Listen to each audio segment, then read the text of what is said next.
Picture this for a moment. The salty wind tugs at your clothes, the wooden planks of the dock groan beneath your feet, and ahead of you stretches an expanse of water so vast it seems to swallow the horizon.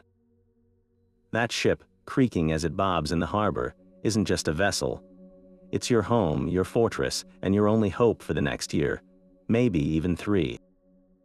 You cannot call for help. You cannot turn back for something you forgot. Every single item you've chosen to bring, every nail, every sack of flour, every spare sail, is a calculated bet on your own survival. This was the staggering reality for every great explorer who ever pointed a ship toward the edge of the known world.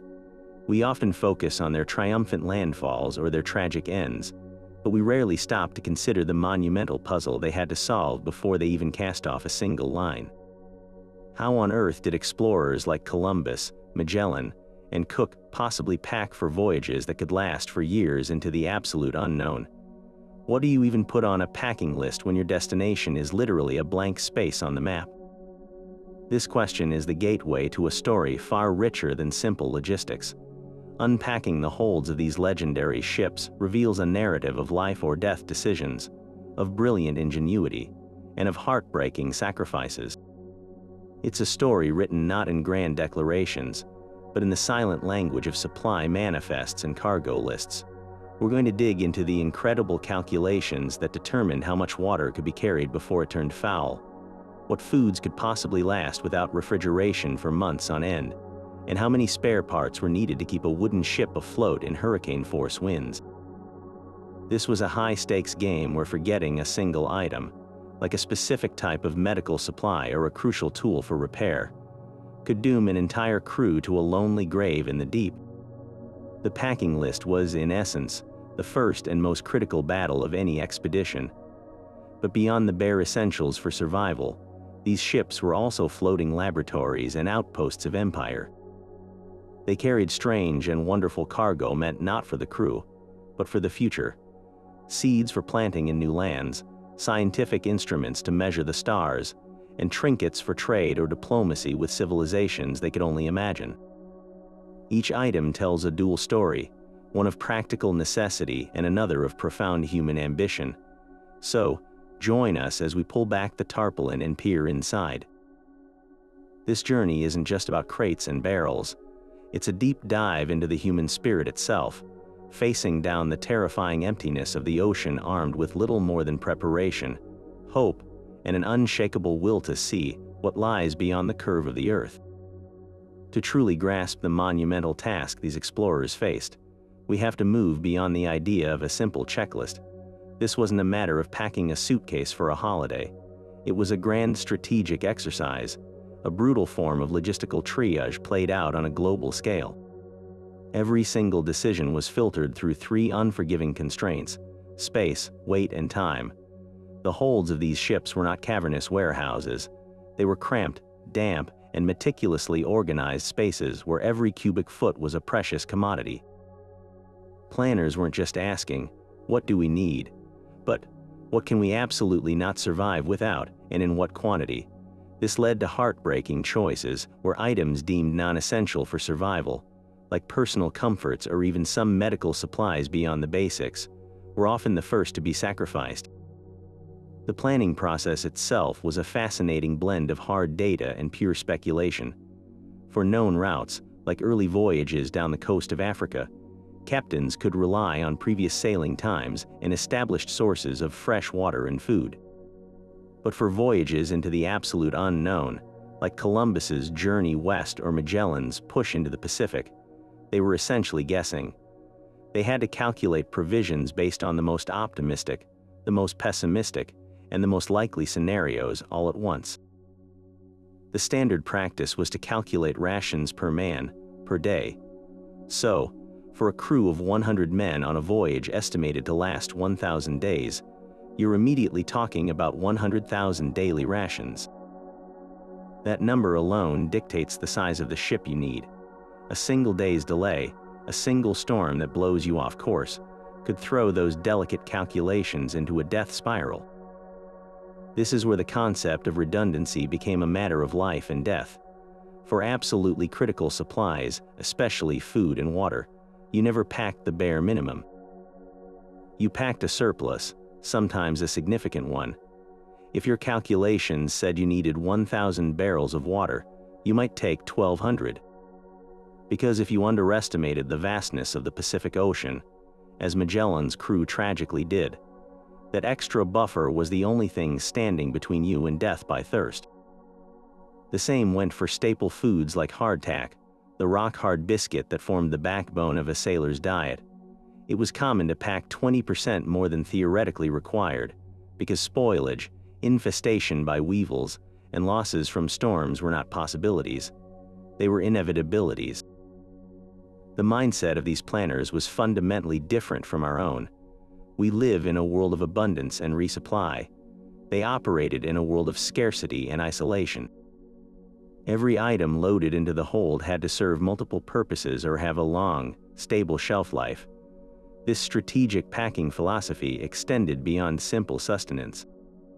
A ship was also a floating fortress, so weaponry and ammunition were vital, not just for conflict but for hunting. It was a trading post, carrying goods for barter. And increasingly, it was a scientific vessel, with instruments for navigation and documentation. Balancing these competing identities, the survival pod, the warship, the merchantman, and the research station was the ultimate logistical puzzle. A puzzle solved with quills on parchment long before the first sail was ever raised. And when it came to that brutal logistical triage, one item sat at the very top of the list, non-negotiable and absolute: fresh water. A human can survive for weeks without food, but only a handful of days without water. In the relentless sun of the open ocean, with salt spray crusting your skin, the need for fresh, clean drinking water was an obsession that dictated the entire voyage. Storing enough of it for a crew of dozens or even hundreds for months, or potentially years, was arguably the greatest engineering and logistical challenge any explorer faced. The primary solution, for centuries, was the wooden cask. Vast quantities of water were stored in large barrels made from oak or pine, carefully stacked and secured deep within the ship's hold. You might wonder why wood, a material that can warp, leak, and impart its own flavor, was the go-to choice over something like clay amphorae, which had been used by ancient Mediterranean cultures. The answer lies in brutal practicality. Clay jars are incredibly fragile. The constant pitching and rolling of a ship in heavy seas, the jostling during loading and unloading, would have turned a hold full of amphorae into a mountain of sharp, useless shards in no time. Wooden barrels, while not perfect, were far more resilient to the shocks of sea travel. Their curved shape made them strong and surprisingly easy to roll and maneuver during loading. They could also be hooped tightly to seal leaks, and if a stave broke, it could often be repaired by the ship's carpenter. So, explorers traded the purity of taste for the durability required to actually get the water to its destination. But that trade-off came with a terrible price. The water inside those barrels was rarely fresh for long. Within just a few weeks at sea, it would begin to spoil. The warm, dark, stagnant environment inside a wooden cask was a perfect breeding ground for all manner of life. Algae would bloom, turning the water green and slimy. Bacteria would thrive, making it foul-smelling and putrid. And perhaps most infamously, tiny insect larvae, which sailors called weevils, would often hatch and infest the supply. Drinking this water was a daily exercise in disgust. Sailors would often strain it through cloth to remove the visible wriggling creatures or hold their nose to gulp it down. The taste was so bad that it was frequently mixed with beer or wine simply to make it palatable, which is why ships carried such vast quantities of alcohol not just for revelry, but as a means of consuming their most vital resource. This inevitable spoilage meant that the ship's water supply was a ticking clock. Captains lived in constant fear of their water turning completely undrinkable before they could find a source of replenishment. This desperation shaped their routes and their decisions. The sight of rain clouds would bring a ship to a standstill, with every available container sails, tarpaulins, buckets being deployed to catch every precious drop. When even that failed, and the barrels ran dry, the situation became dire beyond imagination. Historical accounts from voyages like Magellan's traverse of the Pacific describe the absolute horror of thirst. Men would resort to drinking seawater, a fatal mistake that accelerates dehydration. Some would slice open the necks of freshly killed birds to drink their blood. And in the most extreme circumstances, when madness from dehydration set in, sailors would drink their own urine, a futile act that only postponed the inevitable. The simple wooden barrel, therefore, wasn't just a container, it was the very heartbeat of the expedition. Its contents, however foul, represented the thin green line between life and a slow, agonizing death under a pitiless sun. And right alongside that precious, if putrid, water supply, there was another cargo that filled the holds in even greater quantities: food. But this wasn't about variety or flavor. It was about sheer, unyielding calories that could survive an apocalypse. If water was the liquid lifeblood of the voyage, then hardtack was its solid, indestructible skeleton.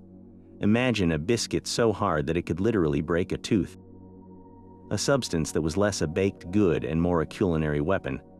This was the reality of hardtack, the simple, durable cracker that was the absolute foundation of every sailor's diet for centuries. Explorers would load thousands upon thousands of these biscuits into the deepest parts of the ship, creating a mountain of edible rock that had to last for the entire journey. The recipe for hardtack was a study in minimalism, born entirely from the need for longevity. It contained just 2, or sometimes 3, ingredients: flour, water, and a bit of salt.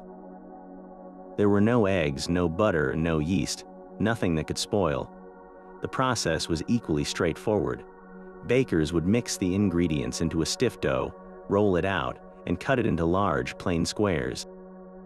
Then came the crucial step: baking it multiple times at a low temperature for hours on end. This wasn't about achieving a golden brown color or a fluffy texture. It was about driving out every single molecule of moisture. The goal was to create a product so dry that it was nearly inert, a hostile environment for the molds and bacteria that would destroy softer breads in a matter of days.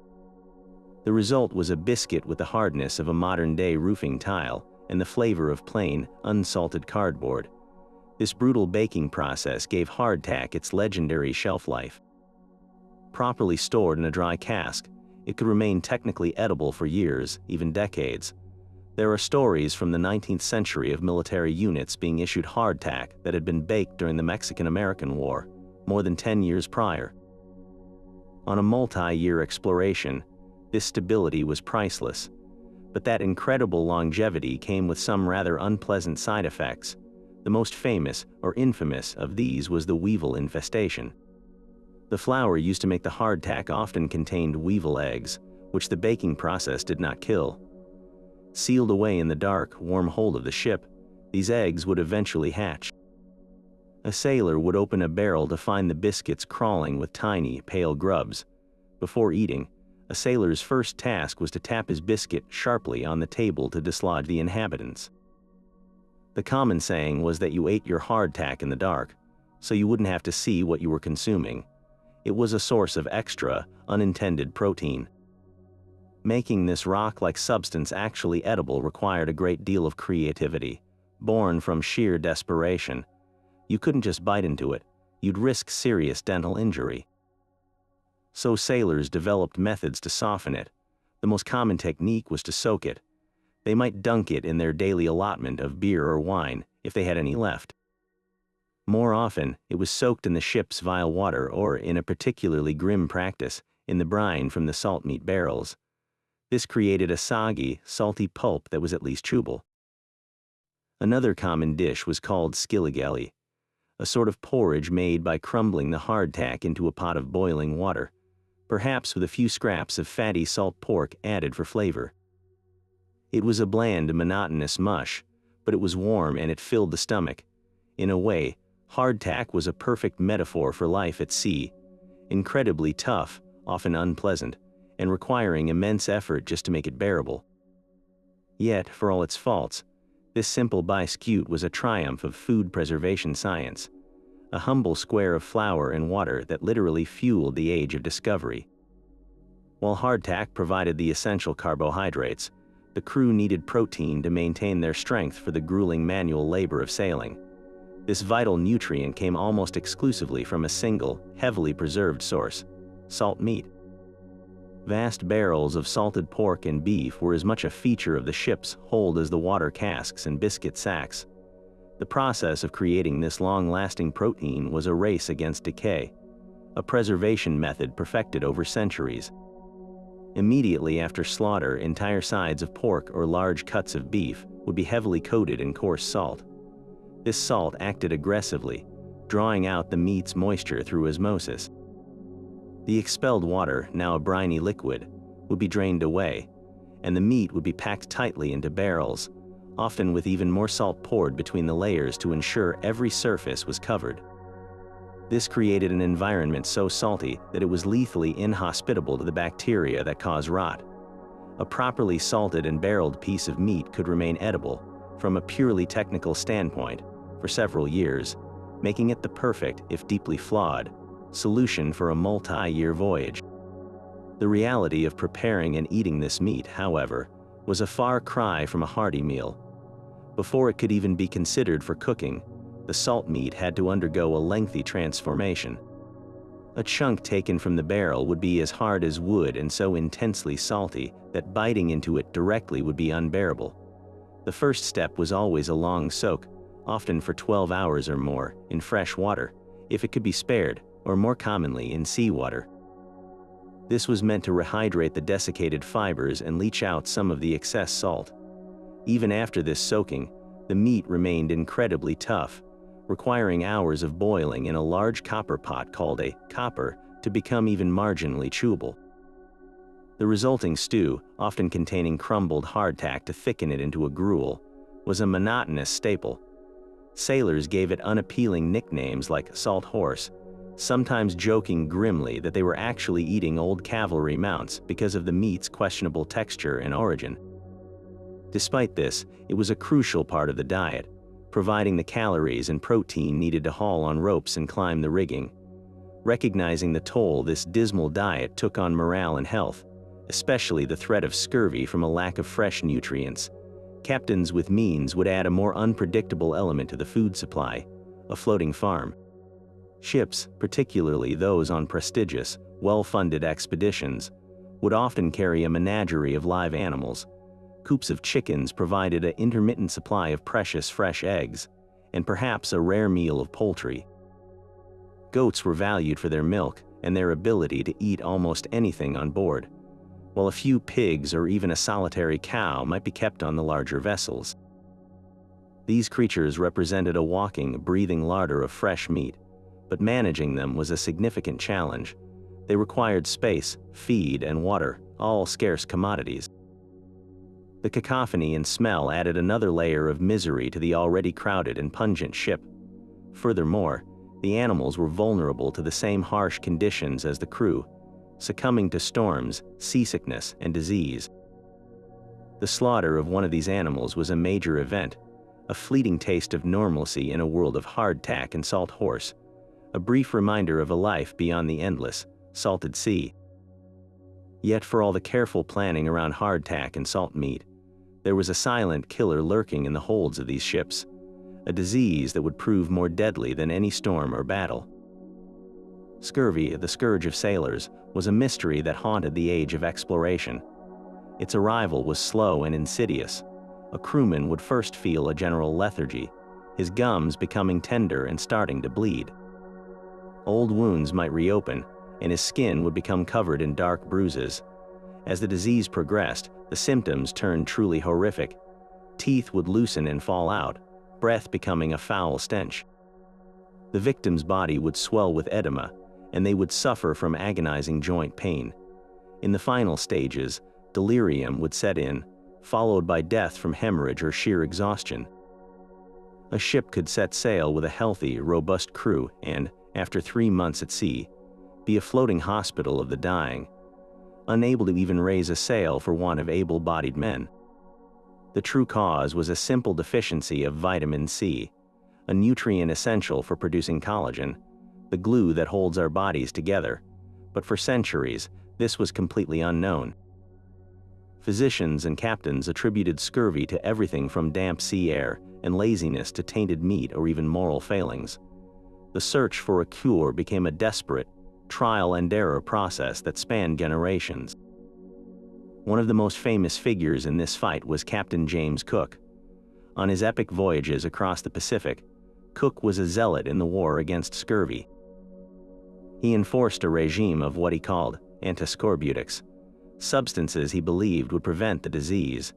His two favorite weapons were sauerkraut and malt wort.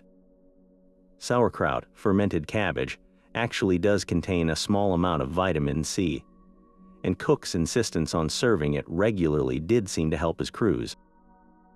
Malt wort, a sugary, unfermented beer extract, however, had no vitamin C at all.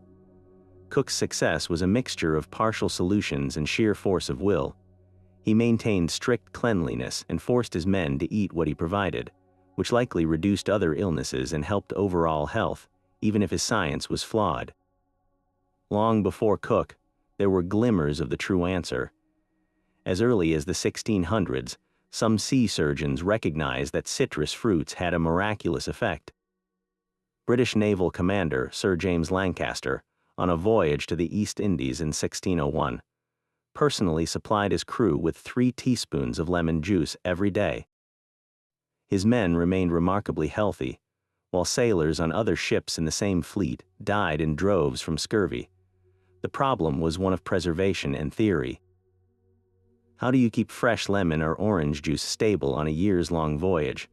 The solution attempted was to boil the juice down into a thick, concentrated syrup called a rab. This process, unfortunately, involved heating the juice, which destroys the heat-sensitive vitamin C, rendering the rab nearly useless. Without understanding the chemical mechanism, these early successes were fragile and easily lost. The knowledge that citrus worked would be discovered, then forgotten, then rediscovered, only to be abandoned again when an ineffective batch of rab failed to cure sailors, casting doubt on the entire idea. This cycle of discovery and loss makes the story of scurvy one of the greatest medical detective stories in history. It wasn't that the cure was never found. It was that the medical establishment of the time lacked the scientific framework to understand why it worked. A treatment would appear effective on one voyage, but without a consistent, stable source of the active ingredient and a coherent theory to explain its success, it would be dismissed as a coincidence when it failed on the next. The true hero who finally broke the cycle was a Scottish physician named James Lind. In 1747, while serving aboard a Royal Navy ship, Lind conducted what is now considered one of the first controlled clinical trials in medical history. He took 12 sailors suffering from scurvy and divided them into 6 pairs, giving each pair a different daily supplement, including cider, vinegar, seawater, and oranges and lemons. The results were stark and undeniable. The 2 men given the citrus fruits recovered so dramatically they were able to nurse the others. Lind published his findings, but it still took the stubborn bureaucracy of the British Navy nearly 50 years to officially mandate a daily ration of lime juice for all sailors, a delay that cost countless lives. This final, institutional adoption of a simple, proven cure effectively eradicated scurvy from the seas, finally solving a puzzle that had plagued explorers for hundreds of years and unlocking the true potential of long-distance sea travel. And while the crew battled scurvy and choked down weevil-infested hardtack, a small, select group of men aboard the ship were engaged in a different kind of struggle, a battle against ignorance, fought with delicate instruments that were the very mind of the vessel. These weren't tools of brute force. They were the keys to answering the 2 most fundamental and terrifying questions of the open ocean. Where are we? And which way should we go? The answers lay in a collection of specialized wooden chests, often lined with velvet or soft cloth, that held the ship's navigational instruments. Packing these items was a task of supreme importance, handled with the same care a surgeon would use with his scalpels, because the survival of the entire expedition literally depended on their precision and protection. The most critical challenge was determining latitude, your distance north or south of the equator. For this, explorers relied on instruments that measured the angle of celestial bodies above the horizon. The earliest of these was the cross staff, a deceptively simple device that was essentially a long main staff with a sliding crosspiece. The navigator would place one end of the staff to his eye and slide the crosspiece until its lower end touched the horizon and its upper end touched the sun or a star. Reading the scale on the staff gave the angle. It was effective but had a major drawback. You had to stare directly at the sun, a practice that was as dangerous for the eyesight than as it is now. A more sophisticated tool was the mariner's astrolabe, a heavy brass disc marked with degrees around its edge. The user would hold it by a ring at the top, allowing it to hang vertically like a plumb bob. He would then sight through two small pinholes on a movable bar called an alidade, lining up a star or the sun, and read the angle from the scale. The astrolabe was more accurate than the cross staff, but it was notoriously difficult to use on the deck of a rolling ship. A gust of wind could send the heavy brass disc swinging like a pendulum, making a precise reading nearly impossible. Captains would often wait for the calmest seas possible, a luxury they rarely had, to get a trustworthy measurement. The ultimate evolution of these angle measuring tools was the sextant, which arrived in the mid-18th century and revolutionized navigation. Its ingenious design used mirrors to bring the image of a celestial body down to the horizon line, allowing the navigator to measure the angle between them. The key advantage was that the horizon and the sun or star were viewed simultaneously, making the measurement much more stable on a moving vessel. The sextant was a masterpiece of craftsmanship, often made of brass with a finely engraved scale. Because of its complexity and cost, it was one of the most prized possessions on the ship, kept securely in its case when not in use. But all these instruments shared a common vulnerability. They were useless without a clear view of the sky. Days or even weeks of overcast weather could leave a ship figuratively blind, drifting through the featureless ocean with no way to fix its position, a situation that bred a special kind of anxiety among the crew. While latitude could be calculated from the heavens, longitude, the east-west position, presented a far more diabolical puzzle that stumped the greatest minds for centuries. The key to solving it was time. If you knew the exact time at a fixed reference point, like your home port, and you could compare it to the local time on board determined by the sun being at its highest point at noon, you could calculate the time difference and convert it into a distance. Each hour of difference equals 15 degrees of longitude. The problem was that no clock of the era could keep accurate time on a long, turbulent sea voyage. Changes in temperature, humidity, and the constant motion of the ship would wreak havoc on the delicate pendulum-driven clocks of the day. Without a reliable marine chronometer, navigators had to resort to a much cruder method known as dead reckoning. This is where a collection of simpler, but no less vital, tools came into play. The magnetic compass, of course, was the constant guide, showing the ship's heading. But to estimate distance traveled, sailors used a log and line. This involved throwing a weighted wooden board, the log, attached to a long knotted rope, off the stern of the ship.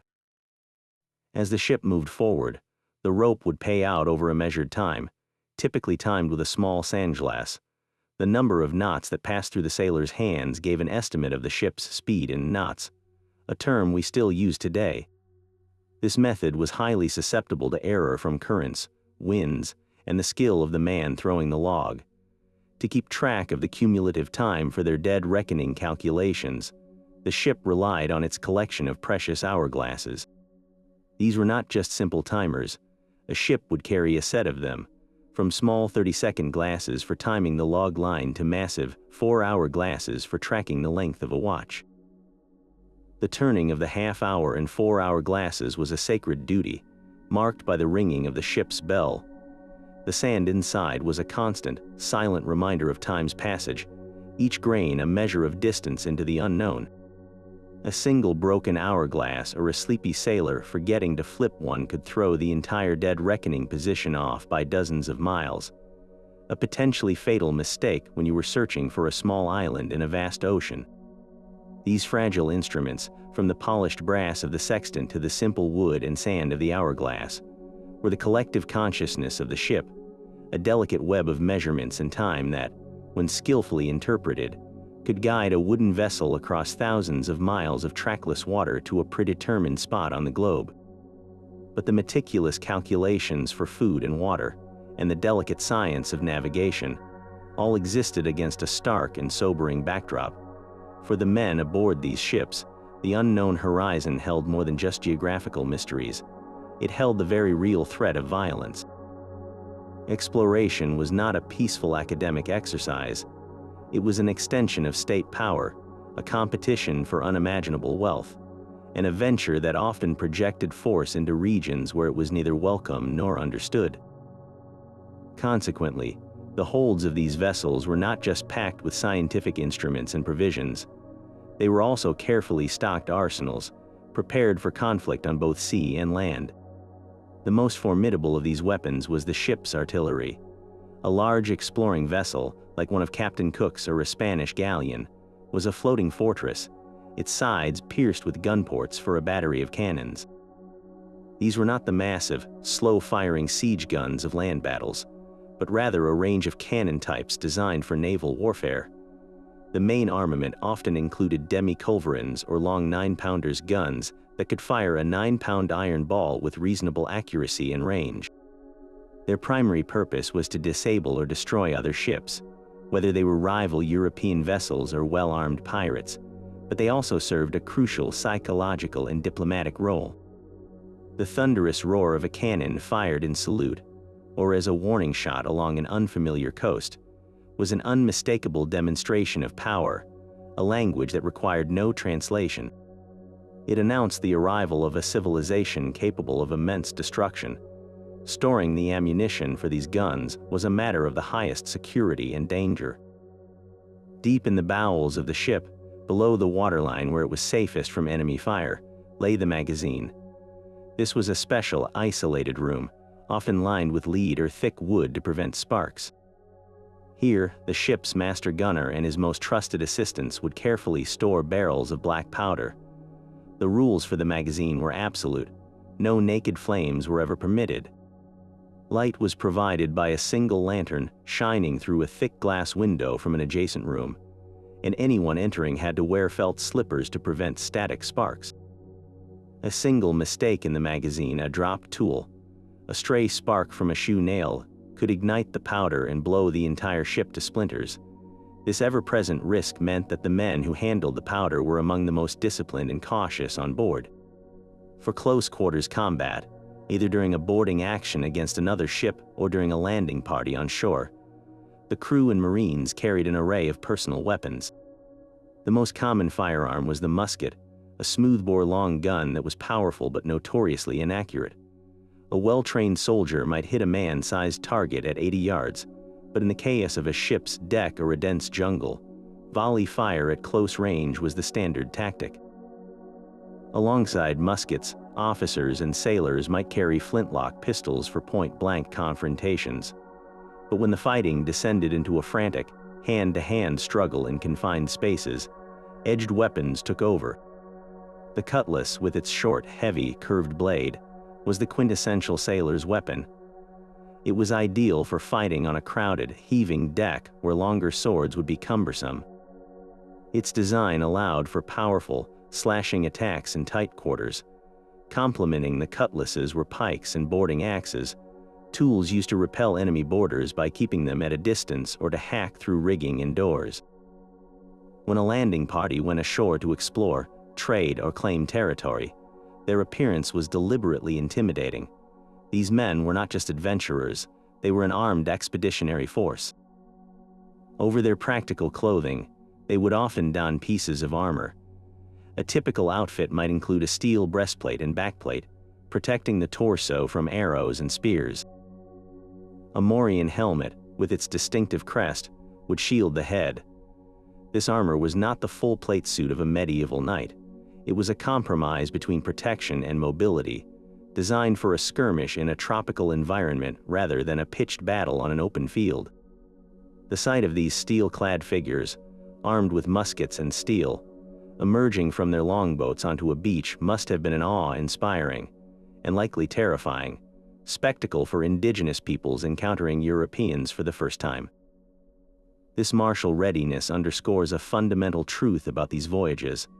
While they were driven by curiosity and a desire for discovery, they were ultimately backed by the threat of force, a reality that shaped every first contact and every claim of empire. Beyond the cannons and cutlasses, however, lay another form of power, one housed not in the magazine but in carefully packed wooden trunks. If the weapons represented the language of force, these trade goods were the vocabulary of persuasion. An encounter with a new culture was a delicate dance, and European explorers knew that their first steps could determine the fate of their entire mission. The contents of these trade trunks were not an afterthought. They were the result of intense strategic planning, based on a fragile mixture of merchant reports, travelers' tales, and often pure speculation about what these unknown peoples might desire. The selection process was a fascinating exercise in cross-cultural guesswork. Planners in Lisbon, London, or Seville would scour accounts from previous voyages, looking for clues. If one explorer reported that a certain type of shell was highly valued on a particular coast, the next expedition would bring barrels of similar shells. The most common items were those that represented novel technologies or materials unavailable to the societies Europeans encountered. Simple iron goods were often at the top of the list. A sturdy axe head or a sharp, polished knife represented a quantum leap in efficiency over stone tools. For a society that worked wood or hunted for survival, the gift of an iron axe was not a trinket. It was a transformative piece of technology, and therefore an incredibly powerful bargaining chip. Other items targeted a different kind of value, the allure of the exotic and the decorative. Glass beads in a dazzling array of colors were a staple. In a world without mass-produced glass, these tiny, shimmering objects were objects of wonder. They could be sewn onto clothing, made into jewelry, and served as a portable form of wealth. Similarly, small mirrors of polished steel or glass held an almost magical appeal. For an individual who may have only seen their reflection in a pool of water, the ability to see their own face clearly for the first time was a profound experience. Brass bells with their bright, clear ring also held value both as musical instruments and as adornments. These goods were lightweight, durable, and could be packed in vast quantities, making them the perfect currency for initial exchanges. The primary objectives of this trade were intensely practical. A ship arriving after months at sea was often in desperate need of replenishment. The most urgent need was for fresh food and clean water. While they might barter for luxury items like spices or exotic feathers, the first and most important transactions were for fruits, vegetables, and meat to restock the ship's larder and help combat scurvy among the crew. Beyond sustenance, explorers needed local knowledge. A few well-placed gifts could secure a guide to lead them through treacherous terrain, a pilot to navigate a dangerous reef, or simply information about other tribes or resources further along the coast. A handful of beads or a single axe could buy something priceless, safe passage and goodwill. Yet, this system of barter was a double-edged sword, and misreading the local culture's value system could have catastrophic consequences. The most famous and tragic example of this is the story of Manhattan. In 1626, Peter Minuit is said to have traded goods valued at 60 guilders, often simplified as $24 worth of beads and trinkets, for the island. While the exact details are debated, the story highlights a fundamental cultural mismatch. For the Dutch, they were acquiring real estate in a commercial transaction. For the Lenape people, the concept of permanently selling land was likely alien. They may have understood the exchange as a gift-giving ceremony, sealing an agreement for shared use or temporary access. This single misunderstanding, rooted in the objects exchanged, set the stage for centuries of conflict. A more immediate danger was the introduction of alcohol. European ships often carried rum, brandy, or wine, not just for the crew, but as a potent tool for trade. Alcohol was unknown in many parts of the world, and its disorienting effects could be exploited by unscrupulous captains to negotiate unfair treaties or extract concessions from leaders who were not in full control of their faculties. Furthermore, the introduction of alcohol could have devastating long-term social consequences for indigenous communities, creating dependencies and disrupting social structures long after the ships had sailed away. The trade goods, therefore, were not neutral. A string of beads could be a gesture of peace, but a barrel of rum could be a weapon of social destruction. The trunks in the hold contained not just objects, but the seeds of future alliances and future conflicts, making the man in charge of doling them out one of the most important, and potentially dangerous, figures on the entire voyage. Yet for all the planning devoted to food, water, and weaponry, perhaps the most critical cargo of all was the one meant to keep the ship itself alive. A wooden vessel on a multi-year voyage was not a static object. It was a living, breathing entity in a constant state of decay, under relentless assault from the elements. The pressure of the ocean, the fury of storms, and the insidious work of marine organisms meant that a ship could literally fall apart around its crew if not meticulously maintained. For this reason, a significant portion of the hold was dedicated not to provisions, but to the raw materials of survival, a complete floating workshop capable of performing major surgery on the vessel thousands of miles from any friendly port. The ship's carpenter was, without exaggeration, one of the most vital and respected men aboard. He was a master craftsman, a combination of engineer, surgeon, and architect, whose skill stood between the crew and a watery grave. His domain was a mobile lumberyard and workshop, stocked with an astonishing array of spare parts. Foremost among these were the sails. A ship might carry multiple complete sets of spare sails, carefully folded and stored in the driest part of the hold. A torn sail in a storm was not a minor inconvenience. It could leave the ship helplessly exposed to the wind and waves, unable to maneuver. The carpenter and the sailmaker would work together, using heavy needles and thick thread to make repairs, but having a ready-made replacement was often the only way to recover from a catastrophic shredding.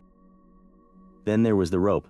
A large ship was a web of cordage, with miles of rope in various thicknesses, from slender lines for fine adjustments to massive, tar-coated cables as thick as a man's wrist, used for anchoring and securing the heavy yards. All of this rope was under constant tension, chafing against wood and metal, weakened by salt water and sun. A snapped halyard at the wrong moment could send a heavy spar crashing down onto the deck, killing men and disabling the ship. So, the holds contained enormous coils of replacement rope, along with the pulleys and blocks, the wooden wheels encased in a wooden shell that guided it. A single failed block could render a critical sail inoperable, so carpenters carried spares for every size and function. But the carpenter's most crucial battle was fought below the waterline, against the ship's silent enemies, leaks and wood-boring worms. The hull was constantly working, flexing with the waves, and it seems the gaps between the planks would inevitably open up, allowing water to seep in. To combat this, the ship carried barrels of essential sealants, tar and pitch. These thick, sticky substances, derived from pine trees, were heated in a special pot and then smeared liberally onto the seams to waterproof them. For more significant leaks, the carpenter relied on oakum. This was a humble but vital material made from old rope that had been painstakingly picked apart into loose fibers. These fibers would then be hammered into the gaps between planks with a mallet and a blunt chisel called a caulking iron. Once the oakum was packed tightly into the seam, it would be covered with hot pitch to create a watertight seal. This process, known as caulking, was a never-ending task, often performed with the ship heeled over on its side in a carronage, a makeshift dry dock on a remote beach. The most terrifying threat to a wooden hull was the teredo worm, a mollusk often called the shipworm. These creatures would bore into the planking, creating a honeycomb of tunnels that could critically weaken the hull without showing any significant damage on the outside. A ship could appear sound one day and be on the verge of breaking apart the next. The only defense was to sheath the hull below the waterline with a protective layer, often thin sheets of lead or, more commonly, a mixture of animal hair, sulfur, and tallow pressed into the wood. When even this failed, the carpenter had to be ready to perform major surgery.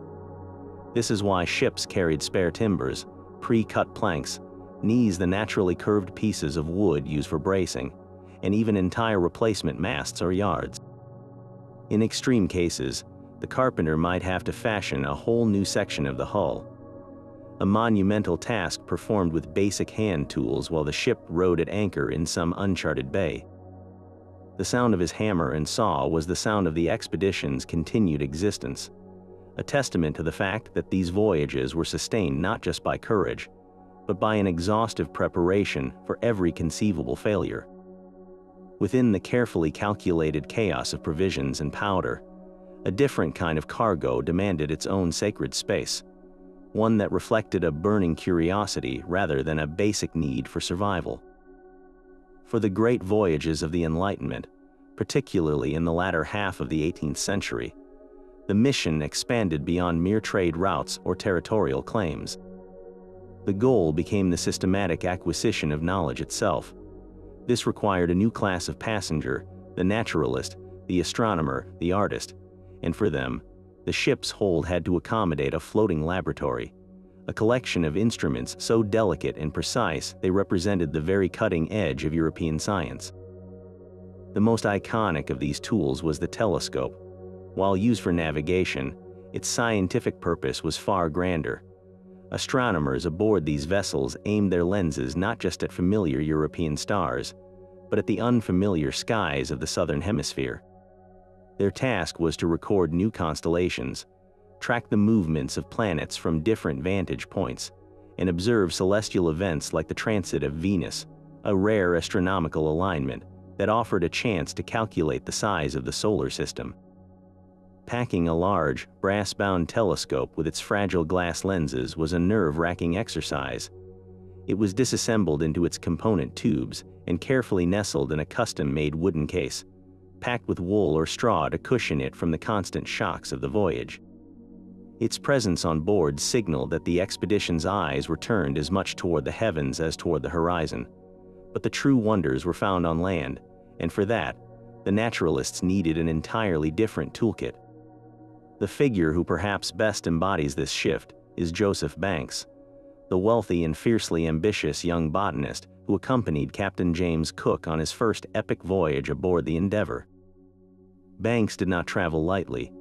He brought a small army of assistants, a secretary, 2 artists, and 4 servants, and a staggering amount of scientific gear. His cargo included sturdy microscopes for examining the minute structures of plants and insects, an array of glass specimen jars for preserving small animals and seeds in alcohol, and large, wooden presses for flattening and drying thousands of plant specimens. These presses were essential. They allowed the team to preserve the botanical riches they encountered in a stable, transportable form, creating a permanent record that could be studied for generations back in Europe. The artists were as crucial as the scientists. In an age before photography, the only way to document the color, texture, and true appearance of a newly discovered bird, fish, or flower was through skilled illustration. Banks's artists, Sidney Parkinson and Alexander Butchen, were equipped with vast quantities of paper, pencils, and precious watercolor paints. Their job was to work with frantic speed, sketching and painting specimens before they wilted, decayed, or lost their color. A single newly discovered plant might require multiple drawings, one of the whole plant, close-ups of its flower and seeds, and perhaps a dissection of its internal structures. This visual record was scientific data of the highest order, and the artist's materials were as vital as the naturalist's jars. The presence of this scientific entourage forced a dramatic reevaluation of the ship's packing priorities. Banks famously commandeered a great deal of space aboard the Endeavour, his crates of equipment and empty containers for future finds displacing what traditional sailors might have considered more practical cargo. This created a fascinating tension. Where a naval purist might have wanted an extra barrel of salt beef or a spare sail, Banks insisted on space for the unknown. His empty jars were not empty. They were vessels of potential, waiting to be filled with the biological treasures of a continent Europe had only dreamed of. This represents a profound philosophical shift. The ship was no longer just a vehicle for reaching a destination. It was an instrument of discovery in its own right, a mobile center for the classification and understanding of the entire natural world. The success of this approach can be measured in the sheer volume of knowledge Banks and his team brought back. The Endeavour returned to England with over 30,000 plant specimens, representing more than 1,400 species that were completely new to European science. This haul effectively doubled the number of known plants in the Western world, but the legacy went beyond botany. The expedition's detailed observations of the transit of Venus, combined with the meticulous mapping of coastlines and the recording of indigenous cultures, created a holistic picture of the Pacific that was unprecedented. The careful packing of those scientific instruments unlocked a new age of global understanding, proving that the greatest treasure a ship could carry was not always silver or spices, but sometimes simply knowledge.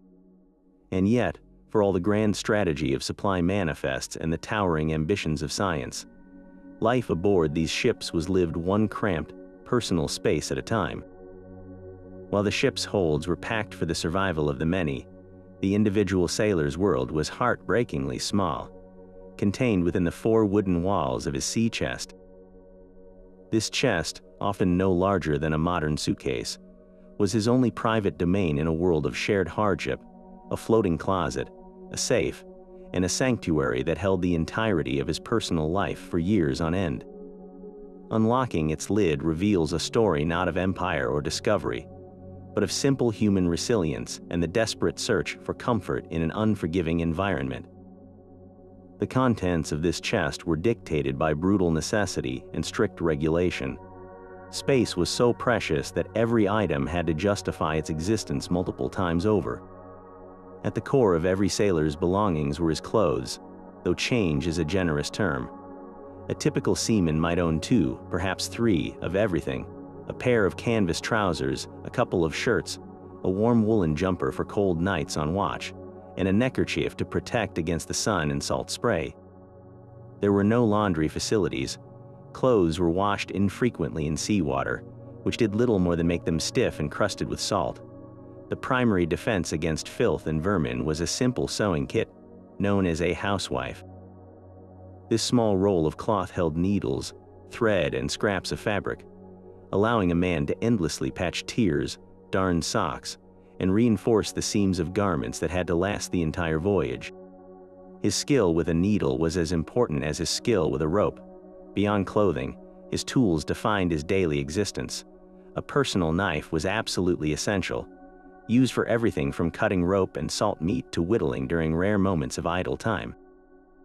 A wooden bowl and a spoon, perhaps carved by the sailor himself, were his only tableware.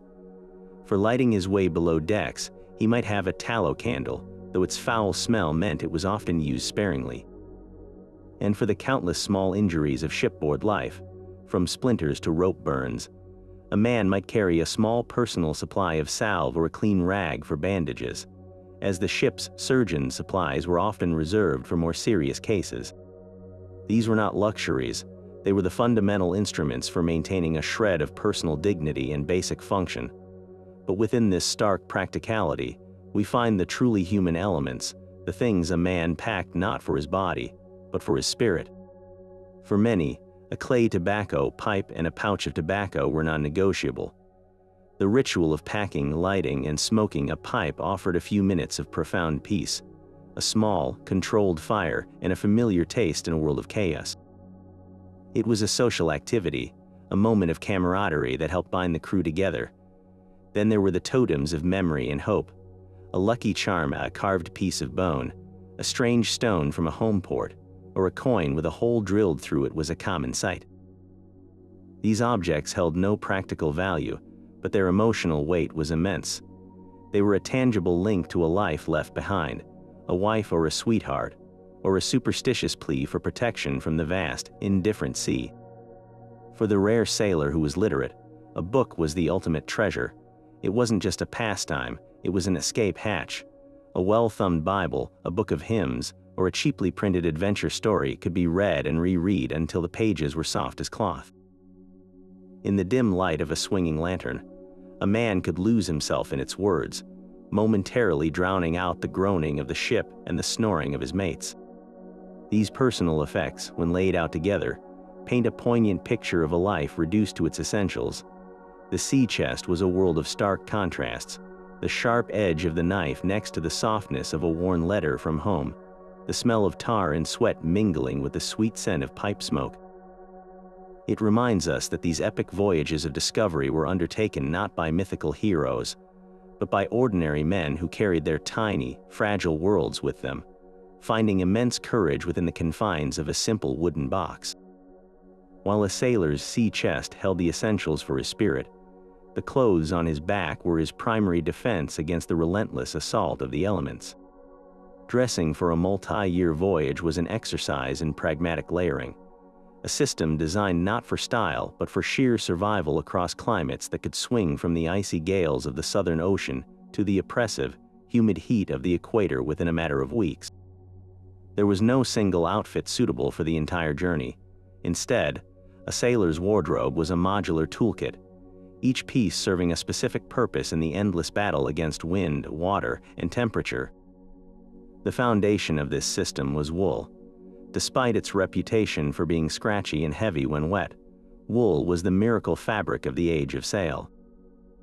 Its unique property retaining warmth even when soaked made it indispensable. A thick woolen jumper, known as a fear-not jacket, and heavy wool trousers were a sailor's best hope against the bone-chilling cold encountered off Cape Horn or in the North Atlantic. In these frigid conditions, men would layer every piece of wool they owned, creating a damp but vital barrier against hypothermia. For the tropics, the wardrobe shifted dramatically to lighter materials. Linen and cotton shirts and trousers offered breathability, allowing sweat to evaporate and providing some relief from the scorching sun. A wide-brimmed hat, often made of canvas or straw, was not a fashion accessory but a crucial piece of equipment, shielding the face and neck from sunstroke. But the greatest and most constant adversary was not the cold or the heat, it was the water itself. Modern audiences might imagine sailors in sleek, waterproof oilskins, but this technology was centuries away. The reality was far more brutal. For most of the age of exploration, truly waterproof clothing simply did not exist. A sailor was almost perpetually damp. Seawater drenched him from waves breaking over the bow, from rain squalls, and from the constant spray kicked up by the wind. His woolens would become heavy and sodden, his linens permanently stiff with salt. There was rarely an opportunity to properly dry anything. Men would sleep in their wet clothes, their body heat slowly warming the damp fabric, only to be thrown back into the spray with a watch change. This constant exposure to wetness led to a host of miserable skin conditions, from saltwater boils to a painful rash known as galley scurvy. Ingenuity, born of desperation, led to the development of the most iconic garment of the era, tarred canvas. Sailors discovered that by smearing their heavy canvas jackets and trousers with a mixture of tar and grease, they could create a layer that was highly resistant to wind and water. These tarred canvas outfits, which gave off a distinctive, pungent smell, were the closest thing to rain gear available. They were stiff, uncomfortable, and far from perfect. Water would eventually seep through the seams, but they offered a critical layer of protection for a man standing watch on a stormy night. The wide-brimmed tarred canvas hat, or southwester, became a universal symbol of the seafarer, its brim expertly designed to channel rainwater away from the neck. This reliance on tarred clothing highlights a key aspect of maritime life. Sailors weren't trying to stay dry. That was an impossible dream. They were simply trying to manage the wetness, to create a buffer that would stave off the lethal cold for just a little while longer. On their feet, sailors wore stout leather shoes or boots, but these too were a compromise. They were designed for grip on wet, sloping decks, often with hemp rope soles, but they were never waterproof. A man standing in a foot of water on the deck, or hauling ropes in the surf during a landing, would have water sloshing in his boots for hours on end. The result was a condition called trench foot, where the skin, macerated by constant moisture, would break down, leading to painful sores and infections. The only defense was the rare chance to go barefoot when the weather was calm, allowing the feet to air out, a small luxury in a life defined by enduring discomfort.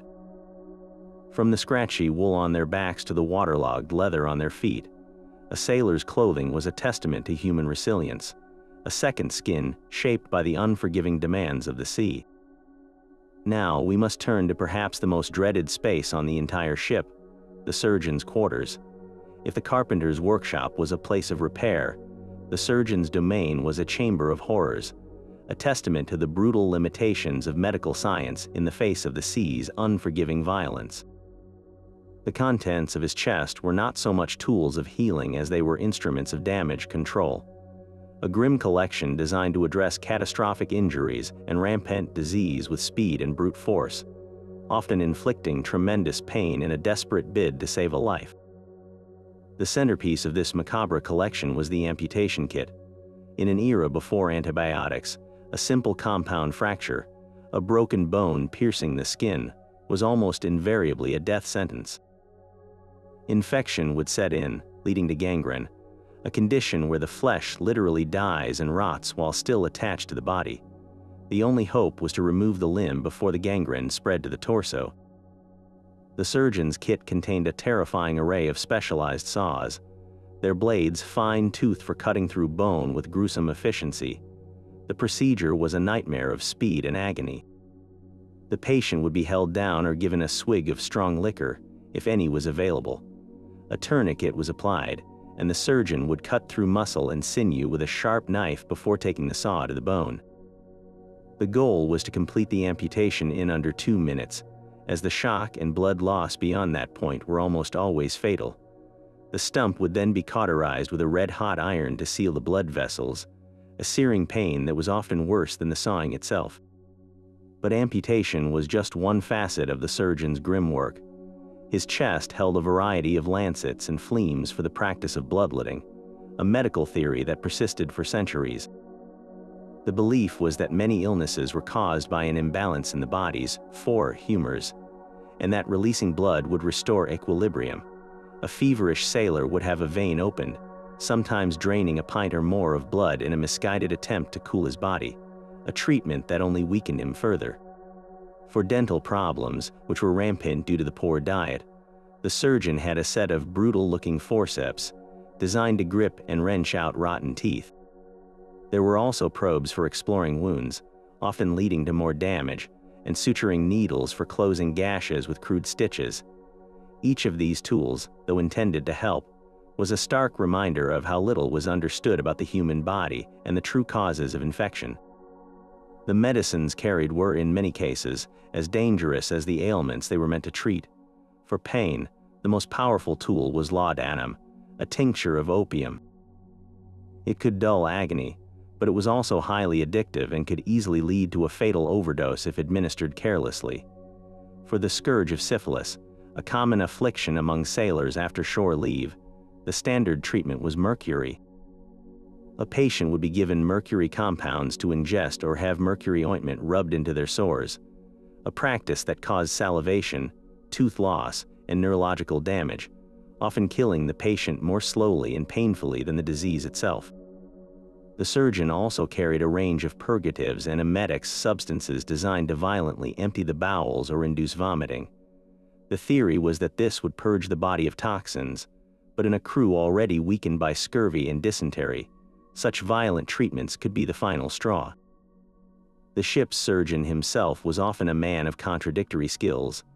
He might have been a qualified physician, but just as often he was a barber surgeon, trained more in practical cutting than in medical theory, or even a competent sailor who had shown a knack for setting bones. He worked in conditions of unimaginable filth, with no concept of germ theory, using tools that were rarely cleaned beyond a quick wipe on a blood-stained apron. His success rate was low, and his job was one of the most psychologically taxing on the ship. He was the man who had to look a terrified young sailor in the eye and explain that his shattered leg had to come off, knowing full well that the odds of survival were slim. The surgeon's chest, therefore, represents the absolute frontier of hope. It was a collection of last resorts, a box of terrible choices where every intervention was a gamble with death, underscoring the chilling reality that on a long voyage, a minor injury or a common illness could be a far greater threat than any storm. High above the common sailor's cramped world, behind the door of the great cabin at the ship's stern, lay a different reality altogether. The captain's quarters were more than a living space. They were a deliberate projection of power and civilization, an island of relative comfort and authority in a sea of shared hardship.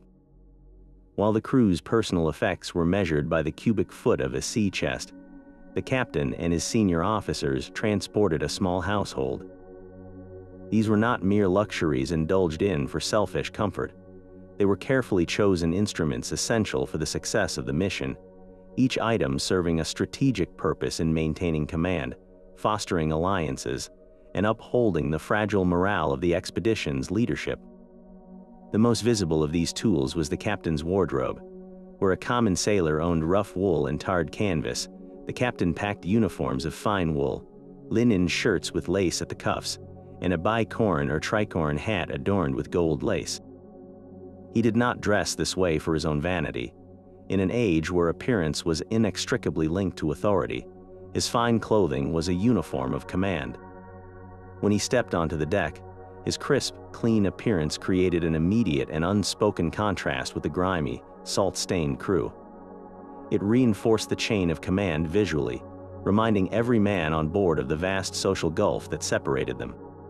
This was a psychological tool, a way to command respect and instant obedience through a silent language of fabric and thread. Furthermore, this wardrobe was vital for diplomacy. When meeting with a Polynesian chief or a Chinese mandarin, the captain had to look the part of a representative of a great power. Appearing in worn, common clothes could be interpreted as a sign of weakness or low status, potentially undermining the entire purpose of a delicate negotiation. This performance of authority extended to the captain's table. While the crew ate their skilligelli from wooden bowls, the captain and his officers dined using silver cutlery, fine china plates, and drank from crystal glasses. They consumed a markedly different diet, with private stocks of preserved meats, cheeses, pickles, and a personal supply of wine, beer, and spirits. This was not simply about better taste, it was about maintaining a crucial social ritual. The shared meal in the great cabin was a daily reaffirmation of the officer class's bond. In this confined, stressful environment, where gentlemen were forced into close quarters with men from vastly different social backgrounds, these meals preserved a sense of order and normalcy. They were a forum for discussing strategy, for boosting each other's spirits, and for reinforcing the shared identity that separated them from the forecastle.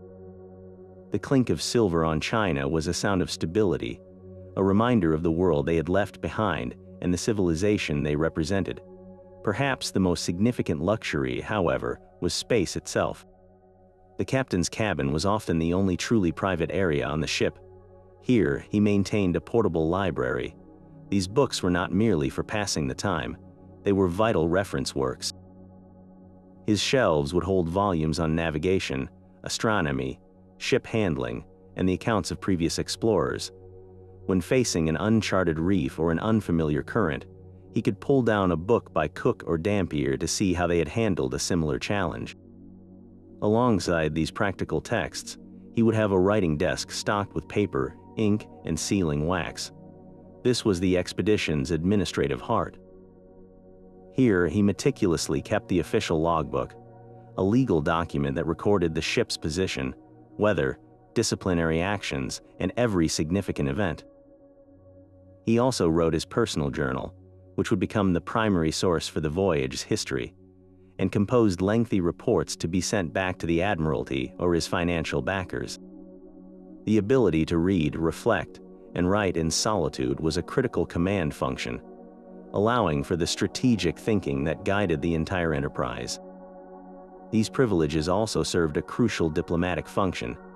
The great cabin was the ship's boardroom and reception hall. When indigenous leaders came aboard, they were not entertained in the cramped, foul-smelling mess deck. They were ushered into an environment designed to impress. The captain would host them at his table, serving wine in fine glasses and food on china plates. This display of wealth and refinement was a calculated act of soft power. It demonstrated the technological and cultural sophistication of the visitors, aiming to awe their hosts and establish a position of strength from the outset.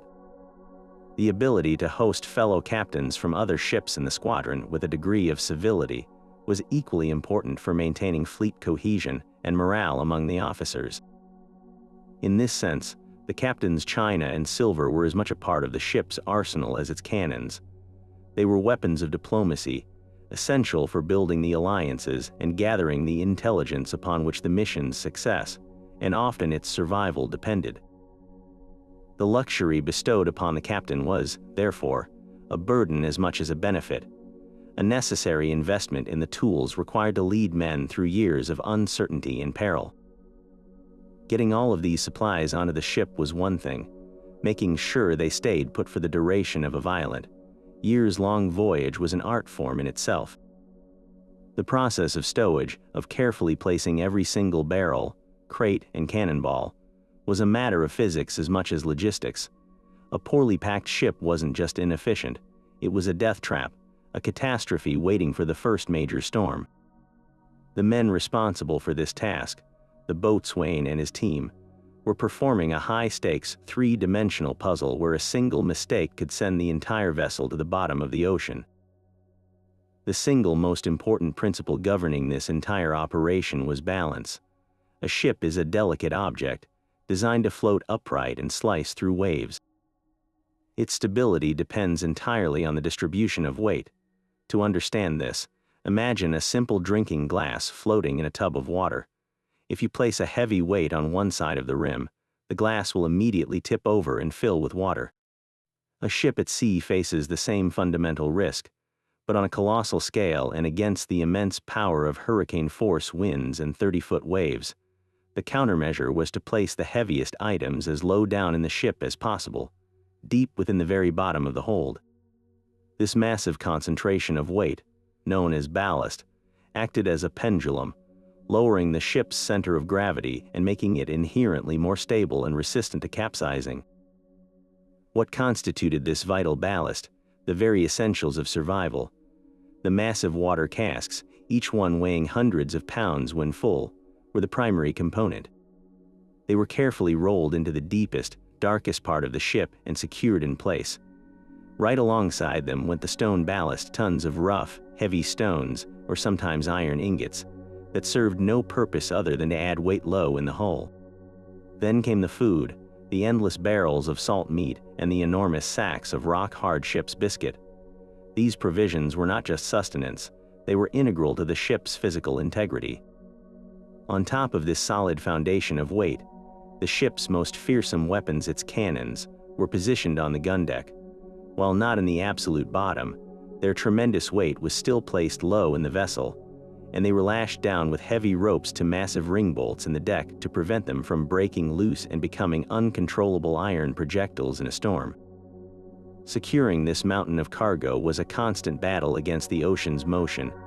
In calm seas, a loose barrel might simply roll back and forth, an annoyance. But in a storm, when the ship is heeled over at a 45-degree angle and then slammed by a wave that sends it lurching the other way, an unsecured object transforms into a battering ram. A single barrel of salt pork weighing 400 pounds, if it broke free, could smash through interior bulkheads, stave in water casks, or crush a man with ease. To prevent this, the hold was a forest of wooden frameworks. Cargo was stacked tightly, with wooden wedges hammered into any gaps to eliminate movement.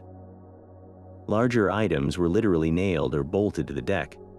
Nets made of stout rope were often slung across piles of supplies, holding them in place like a giant cargo net. The sound of a shifting load, a deep groan or a sudden crash from below decks, was one of the most terrifying sounds a captain could hear, a signal that the very heart of his ship's stability was coming undone.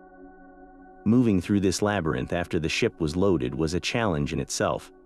The lower decks were not open, warehouse-like spaces. They were a cramped, dark honeycomb, a carefully organized chaos of supplies.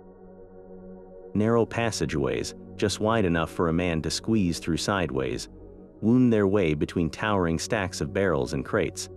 Every inch was utilized, with smaller items stored in the triangular spaces between the curved hull and the larger stacks.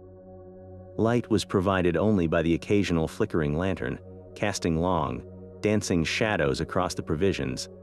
The air was thick with the mingled smells of damp wood, tar, brine, and the faint, sweet-sour odor of slow fermentation from the casks.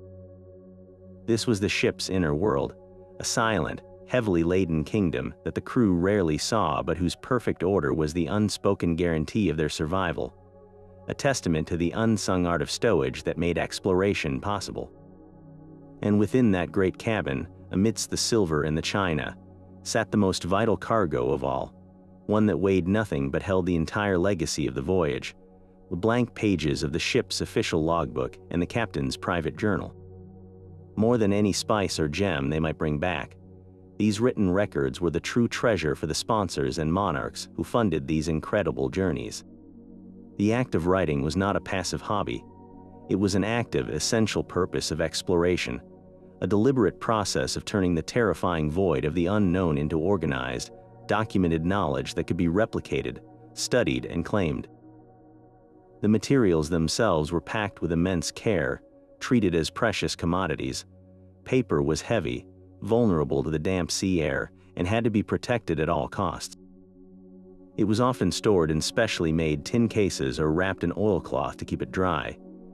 The ink, typically an iron gall ink made from tannic acid and iron salts, was carried in sealed ceramic or glass bottles. While it was remarkably permanent, it was also corrosive and could thicken or spoil if not properly sealed. The primary writing instrument was the quill pen, made from the flight feathers of a goose or swan. A captain would carry a whole box of them, as the points wore down quickly and required constant sharpening with a special penknife, a task that required a steady hand, especially on a rolling ship. For preliminary sketches on maps or in the log, a stylus of lead, a soft metal that left a faint gray mark, was used. This is where we get the term pencil lead, though the graphite pencil we know today was not yet in common use. Every word written with these simple tools was a fragile victory over the elements, a mark of human order imposed upon chaos.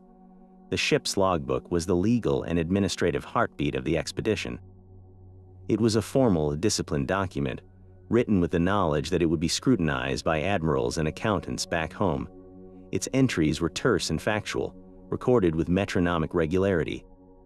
Every day, the captain or his designated officer would note the ship's position at noon, as best as it could be determined by dead reckoning and celestial observation. He would record the wind direction and force, the state of the sea, the sails set, and the miles sailed. But beyond the numbers, the log told the story of the voyage's progress and its struggles.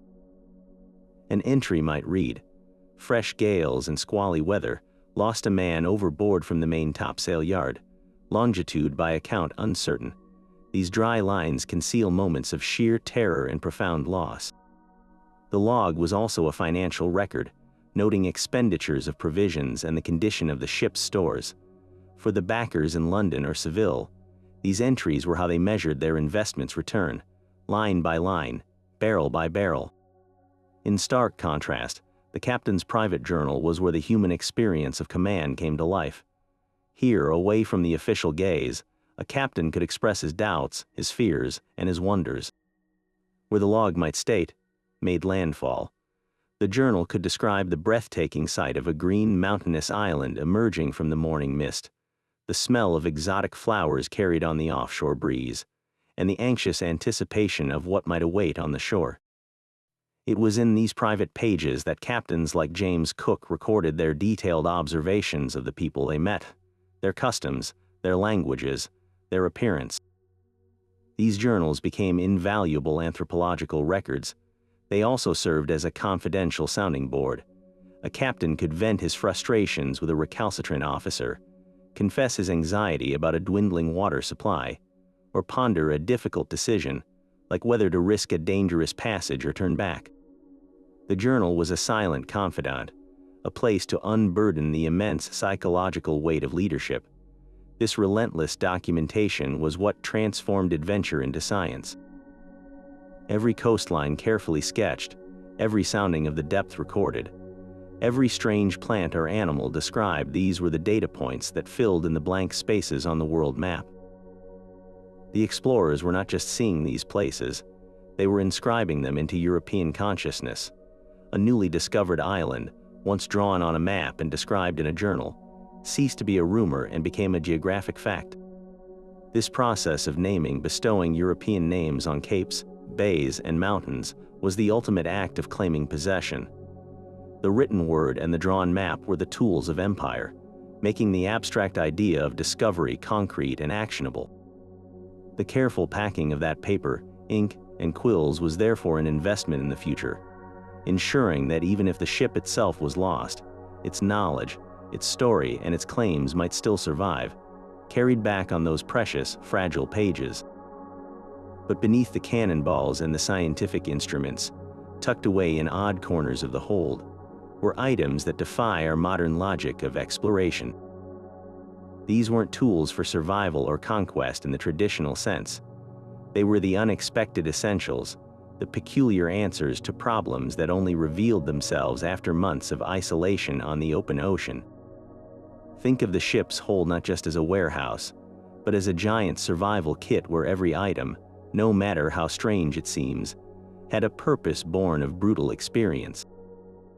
Take, for instance, the enormous wheels of cheese and casks of butter that were a common sight on long voyages.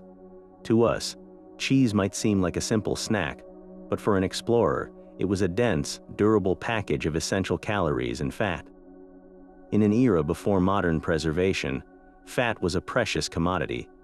The body needs it for energy, for warmth, and to absorb certain vitamins. The standard diet of hardtack and salt meat was notoriously low in fat, leading to a condition called rabbit starvation, where a person can starve from a lack of dietary fat despite consuming enough protein.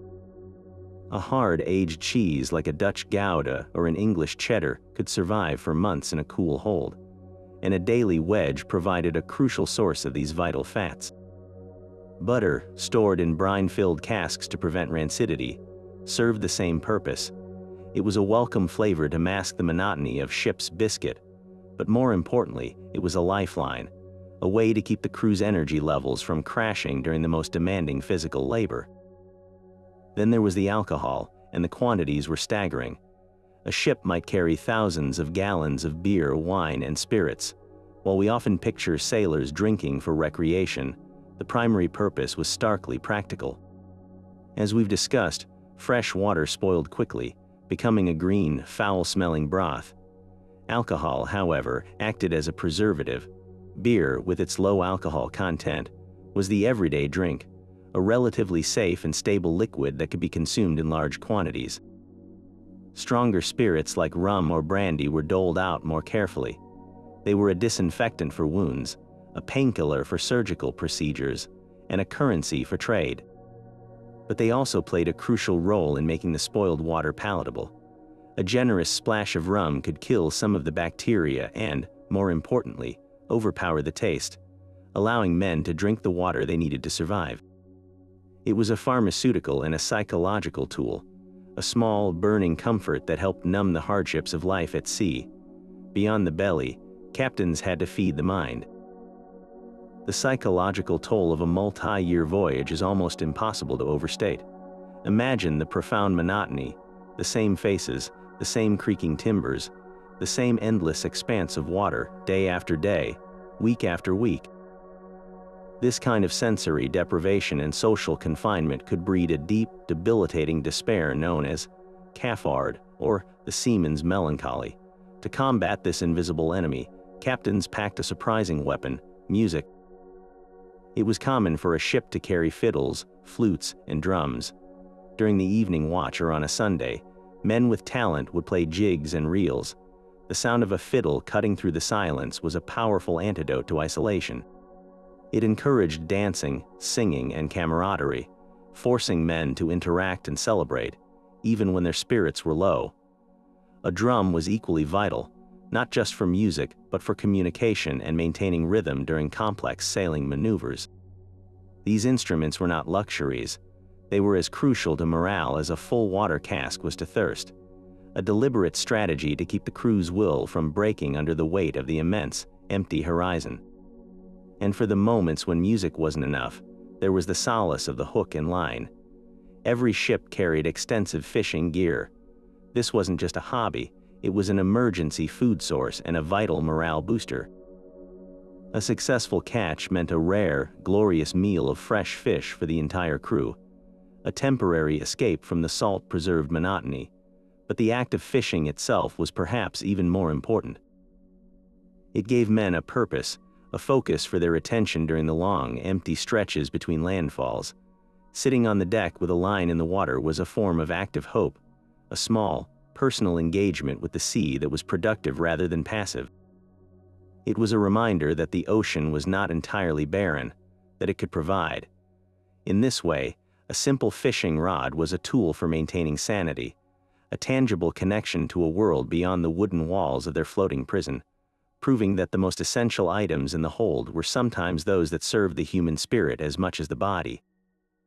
Now, let's bring all these abstract principles into sharp focus by examining one of the most famous expeditions in history, Christopher Columbus's first voyage across the Atlantic in 1492. The preparations for this journey are a perfect case study in ambition meeting reality, where careful planning collided with the vast, unforgiving scale of the unknown.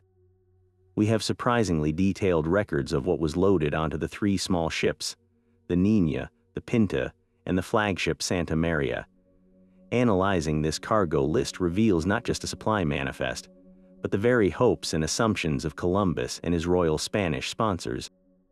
The provisions reflected a mix of Mediterranean sailing traditions and educated guesses about a journey that was supposed to be much shorter.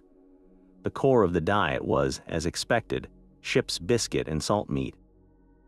Records indicate they loaded enough hardtack to feed the approximately 90 men for what was estimated to be a voyage of several weeks. They also carried significant quantities of salt cod, a staple in Iberian cuisine, along with cheese, olive oil, and vinegar. The liquid provisions were crucial. Each man was allocated a daily ration of about 1 liter of wine, which was considered safer and more palatable than water, alongside a smaller ration of fresh water. They also carried honey, not just as a sweetener, but as a preservative and a base for medicinal drinks. In terms of tools for survival, the ships were well equipped with fishing gear and barrels for catching rainwater, showing an understanding that they would need to replenish their supplies from the ocean itself. Where Columbus's packing list becomes truly fascinating is in the category of trade goods. His instructions from King Ferdinand and Queen Isabella were clear: to establish contact with the rulers of the East and to engage in trade. Based on reports from earlier Portuguese voyages down the African coast, Columbus packed what he believed would be irresistible to the Grand Khan of China. The holds were stocked with thousands of colorful glass beads, looking remarkably similar to the trade beads that would be used for centuries to come. There were also small, tinkling brass bells known as hawk's bells, which were thought to be particularly attractive. For demonstrating European superiority, he brought samples of fine cloth and, perhaps most tellingly, a letter of introduction from the Spanish monarchs. These items show that Columbus was preparing for a specific kind of encounter, one of diplomatic and commercial exchange with a sophisticated, established empire. The navigational tools aboard represented the standard kit of a competent late 15th century mariner. Columbus would have relied on a magnetic compass to maintain his heading and a quadrant or a cross staff to measure the altitude of the North Star, his primary guide for determining latitude. For estimating speed, he used the traditional log and line, and for timekeeping, he had a supply of half-hour sandglasses. He also carried portolan charts, but these were maps of the known world: Europe, Africa, and the Atlantic Islands. Beyond the Azores, the charts were blank. His real guide was a copy of Marco Polo's travels, filled with descriptions of the riches of Cathay and Cipangu, Japan, which informed his expectations of the distance he needed to travel. So, where did his planning succeed and where did it falter? Columbus was correct in his basic provisioning. The food and water, while monotonous, were sufficient to get his crew across the Atlantic without mass starvation. His choice of trade goods, while based on a colossal geographical misunderstanding, was strategically sound for the kind of cultural exchange he anticipated. His greatest miscalculation, however, was a fundamental one.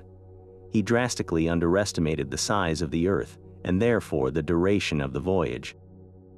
Believing Japan to be only about 3,000 miles west of the Canary Islands, he packed for a journey of a few weeks.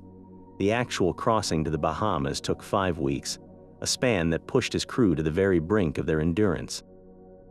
By early October, with no land in sight for over a month, the carefully calculated provisions began to represent not security, but the countdown to a grim fate. The crew's morale shattered. The fresh water, stored in wooden casks as always, was turning foul and green. The sight of floating seaweed and birds, which Columbus optimistically interpreted as signs of nearby land, only heightened the anxiety. The men grew mutinous, fearing they would sail on until the food and water ran out and they would be unable to sail back against the prevailing winds. Columbus had to constantly adjust the logged distance traveled each day, reportedly providing shorter estimates to his crew to prevent a full-blown rebellion. His packing was predicated on a world that did not exist, and it was only through a combination of sheer luck, his own stubbornness, and the unexpected appearance of a new continent that the voyage did not end in disaster. The cargo of the Santa Maria, therefore, stands as a testament to both the power of preparation and the ultimate inability to fully pack for the truly unknown. Moving forward several centuries from the age of Columbus, we find the art and science of packing for a voyage had transformed dramatically. No expedition better illustrates this evolution than Captain James Cook's first epic journey aboard the H.M. bark Endeavour, which set sail in 1768. Where earlier explorers packed for conquest and trade, Cook's mission was a hybrid of military, scientific, and diplomatic objectives, funded by the Royal Society and the British Admiralty. The packing list for the Endeavour reflects this profound shift, revealing a more systematic, enlightened, and in some ways, more compassionate approach to the challenges of long-distance exploration. It was a floating fortress, a scientific laboratory, and a diplomatic mission all in one, and every item loaded into its hold served this complex triple purpose. The most revolutionary change was in the approach to crew health, specifically the war against scurvy. Cook was a near-obsessive commander when it came to the well-being of his men, having witnessed the ravages of the disease on earlier naval missions. His strategy was not based on a single miracle cure, but on a relentless, multi-front campaign of prevention. He packed what he called antiscorbutics in staggering variety. Chief among them was sauerkraut, vast quantities of which were stored in large casks. This fermented cabbage was not a familiar food to British sailors, and Cook knew they would initially resist it. So he employed a brilliant piece of psychology. He first ordered that sauerkraut be served only to the officers' table. Within a week, seeing their superiors eating it regularly, the enlisted men began demanding it for themselves.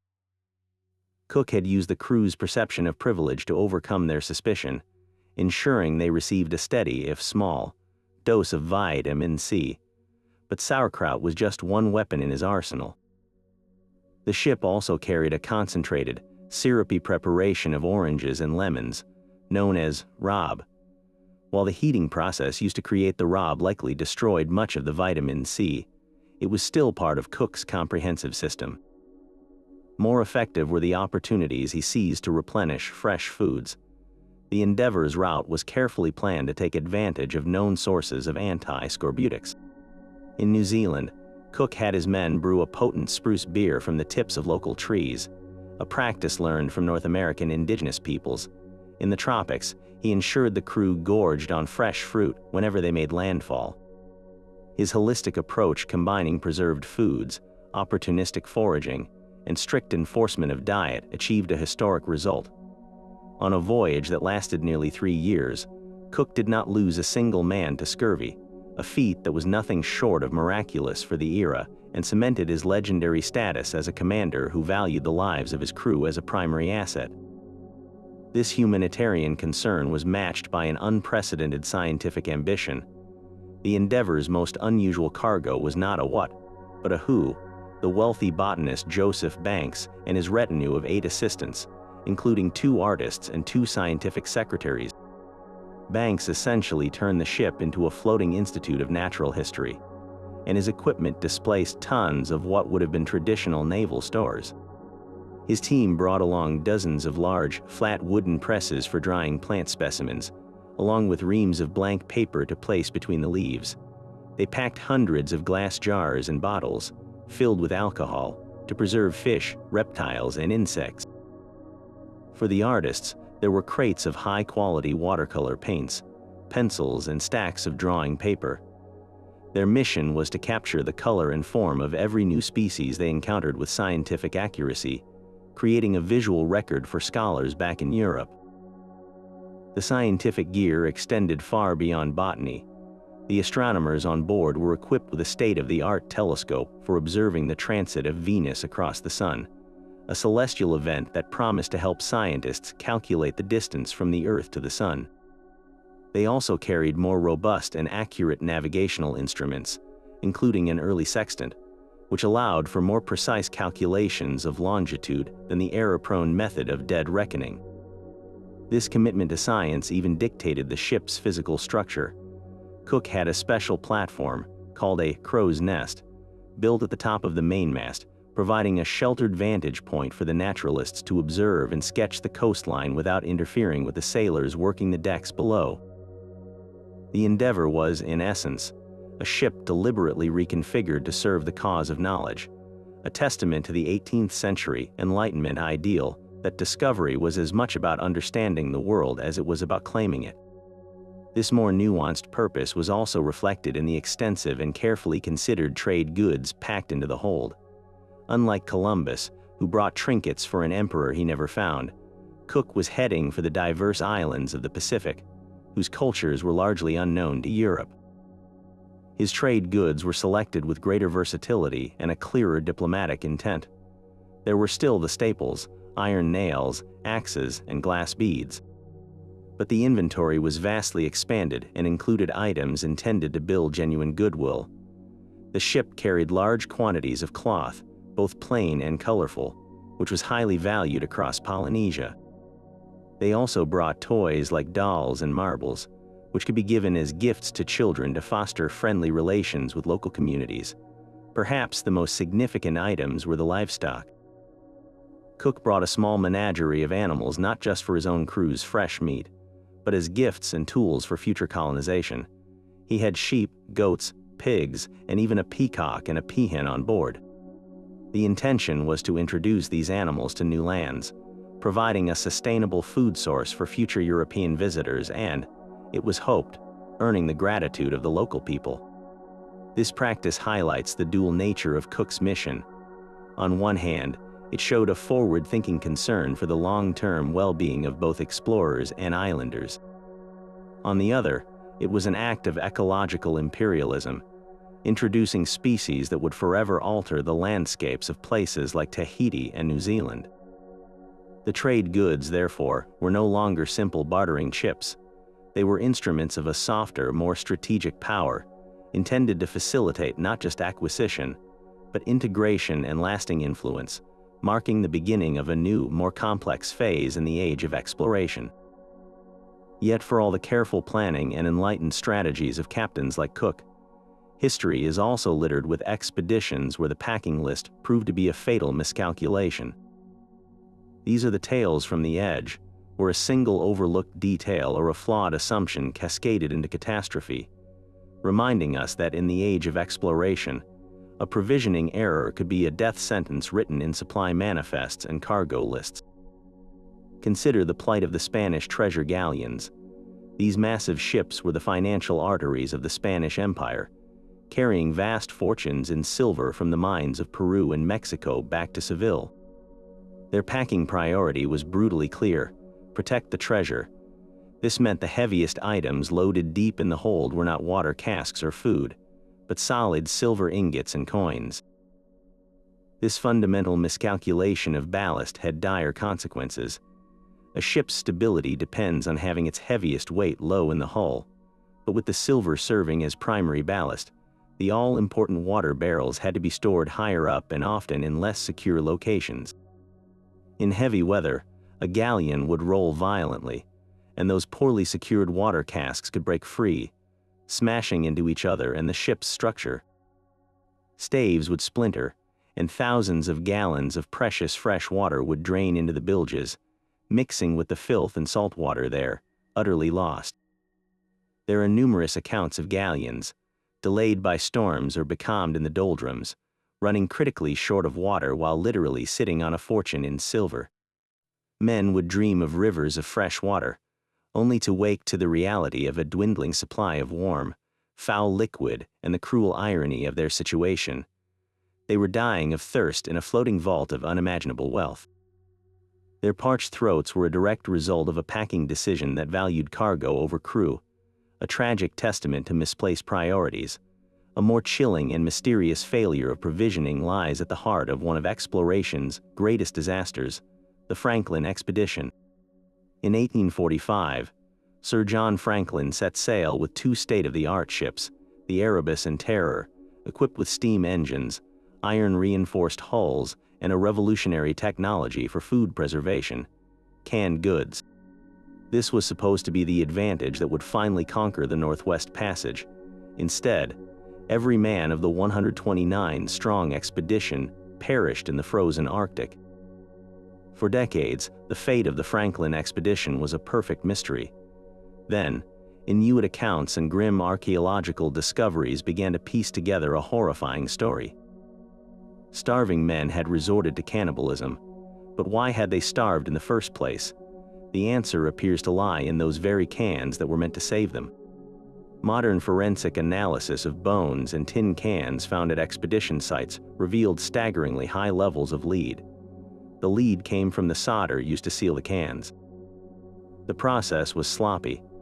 Lead was likely smeared on the inside of the cans, contaminating the food over the 3 years the expedition was supplied for. Lead poisoning is insidious. It causes weakness, fatigue, abdominal pain, and, most terrifyingly, mental deterioration, including paranoia and poor judgment. Imagine the crew, weakened by scurvy and the brutal cold, slowly being poisoned by their own food. Their minds would have become clouded, their decisions increasingly irrational. Lead poisoning may not have directly killed them, but it likely crippled their ability to make sound survival choices, hunt effectively, or even coordinate a coherent escape attempt. The Franklin expedition is a stark lesson in unintended consequences, where a cutting-edge packing solution became an invisible instrument of doom. Sometimes, the failure was not in the provisions themselves, but in the human reaction to them, a dynamic perfectly captured by the infamous mutiny on the Bounty. In 1787, Captain William Bligg was tasked with a botanical mission: to transport breadfruit plants from Tahiti to the Caribbean as a cheap food source for enslaved people on plantations. The voyage to Tahiti was difficult, and Bligg, a competent navigator but a harsh disciplinarian, pushed his crew hard. After an idyllic 5-month stay on Tahiti, a tropical paradise that stood in stark contrast to the harshness of life at sea, the crew was ordered to uproot themselves and their newfound relationships to begin the long journey east. The resentment festered. The breaking point, famously, it was over water. Just 3 weeks after leaving Tahiti, Bligg accused the acting master's mate, Fletcher Christian, of stealing coconuts from the ship's store. The confrontation was explosive and public, with Bligg humiliating Christian in front of the entire crew. This was not merely about coconuts, it was the culmination of months of tension, centered squarely on the control and distribution of provisions. For the crew, it symbolized Bligg's petty tyranny. The paradise of Tahiti, with its abundance of food and water, had shown them an alternative to the meager, controlled rations of shipboard life under a cruel commander. The quest for breadfruit, a plant intended to feed one oppressed population, became the ironic catalyst for a rebellion by another group of men who felt oppressed by their own circumstances. The mutiny was, at its core, a revolt against a system of provision management that the crew saw as unjust, proving that even a well-stocked ship could founder on the rocks of poor leadership and broken morale. In each of these stories, the carefully calculated act of packing is revealed not as a dry logistical exercise, but as a high-stakes gamble where a single misstep could unleash a chain of events leading to thirst, poison, or the shocking collapse of order itself. For all the meticulous planning and the mountains of supplies packed into their holds, European explorers carried with them a profound and often catastrophic emptiness. They crossed oceans with ships bursting at the seams, yet they arrived on distant shores critically lacking the one resource that could not be manufactured or stored in a barrel: local knowledge. The story of exploration, so often told from the quarterdeck, is incomplete without considering the wisdom of the people who had called these lands home for millennia. While a captain consulted his charts and logs, he was often blind to the subtle signs of survival that were second nature to a child born on that very coast.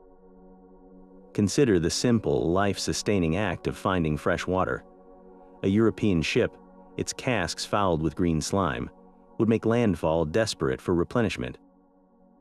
The sailors might spend days digging futile wells on a beach, only to find salt water seeping into their holes. Meanwhile, a local inhabitant would know to look for a specific type of reed growing in a swale, indicating a freshwater spring just beneath the surface. They would know that following a certain kind of ant could lead to a seepage point, or that cutting a particular vine would yield a drinkable liquid. This knowledge wasn't magic. It was the accumulated intelligence of generations, a detailed map of the land's resources written not on parchment, but in oral tradition and practical experience. For the explorers, obtaining this knowledge wasn't a matter of academic curiosity. It was a matter of life and death.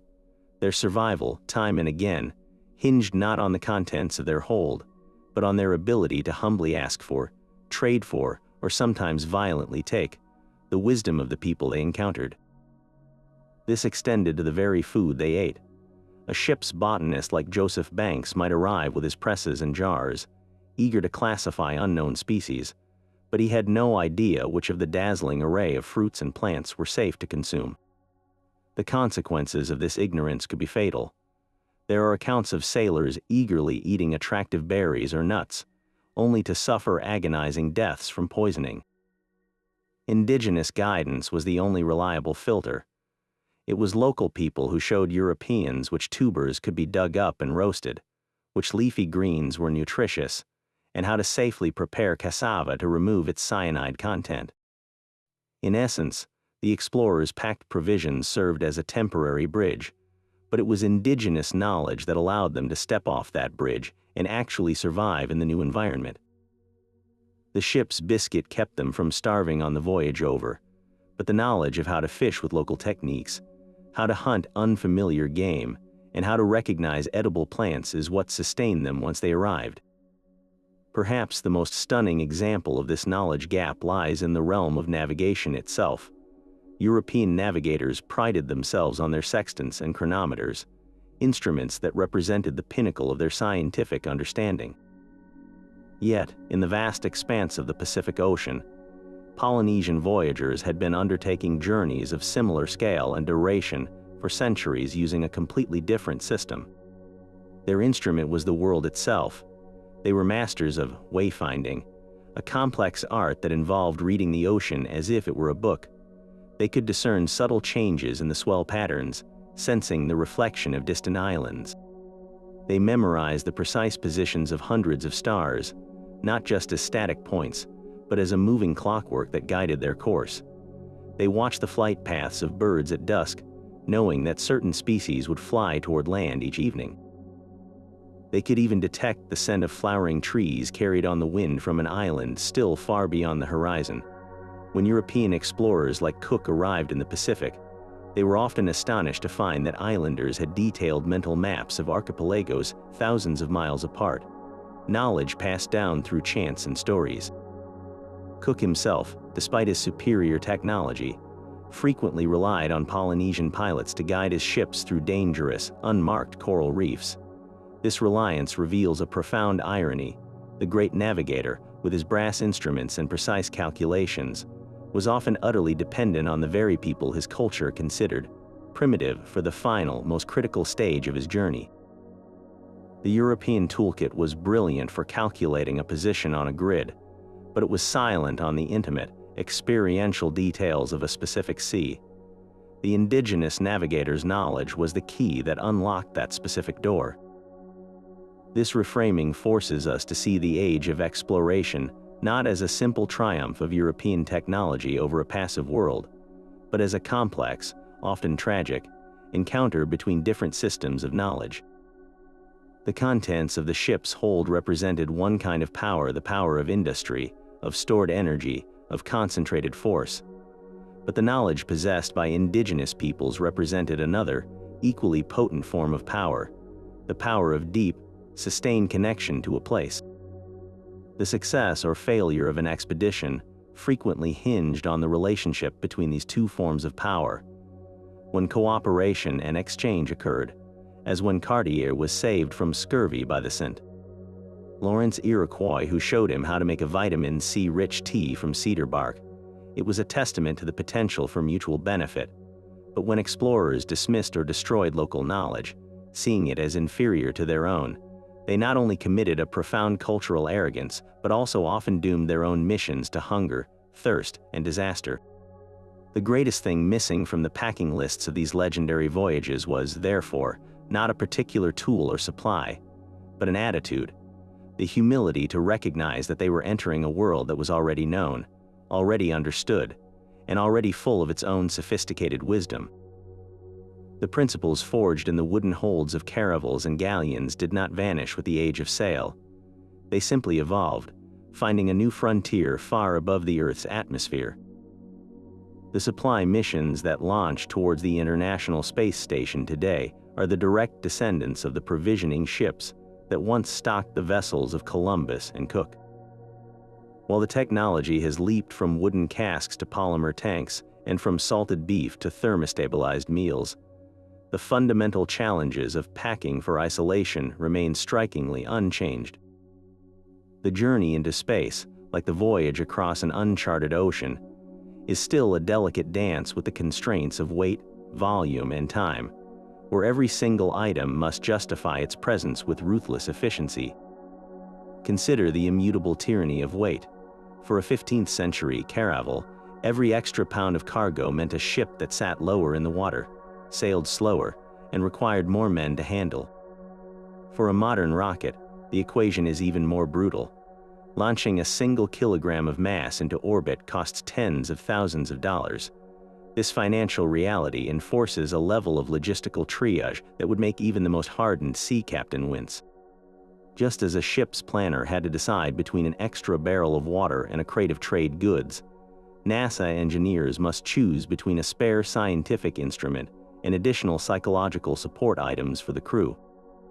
Every component is subjected to a process of mass optimization, where engineers shave off grams through advanced materials and minimalist design, a high-tech echo of the carpenters who planed down timbers to save crucial ounces in a ship's hull. The driving question is identical. What is the absolute minimum we need to survive and succeed, and how can we make it as light as humanly possible? This relentless focus on mass is most visible in the evolution of food. The hardtack of the age of sail was a triumph of shelf-stable calorie density, and its spiritual successor is the freeze-dried meal pouch used on the ISS. Both solutions are born from the same necessity, creating a food source that will not spoil over long periods in a confined, extreme environment. The modern astronaut's meal, however, represents a quantum leap in nutritional science. Where hardtack offered little beyond empty carbohydrates, freeze-dried foods are carefully engineered to provide a complete balance of vitamins, minerals, and protein, meticulously calculated to combat the muscle and bone loss caused by microgravity.